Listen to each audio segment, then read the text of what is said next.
2014. gada jaunums ir arī masīvkoka profila fasādes, kam ir īpaša izmēra izliekums un, protams, var krāsot jebkādā no mūsu iespējamām krāsām, kas 2200 krāsa variācijas, kā arī dažādi beicēti. Un šeit vēl ir apstrādāts ar brašojumu, līdz ar to vēl vairāk izceļot koka faktūru.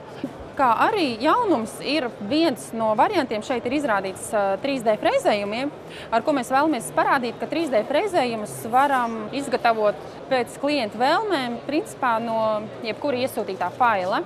Un šeit ir parādīta arī jaunā silver laka, kas ir daudz spulētāka par pagājušā gada silver laku. Un tāpat tiek saglabāti spīdumiņi. Šeit ir izrādīts arī iepriekšējā gada jaunums, kas ir akmens fasādes.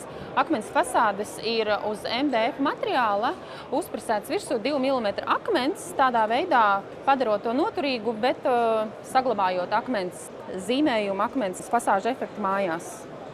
Kā arī varam redzēt šādu akmens dekoru ar tādu sudraba spīdumu iekšā, vai arī šādu, ja patīk vairāk gaišākas fasādes. Tas arī ir akmens un var dažādi veidi pieejami šie te skandināvu materiāls akmens fasādes.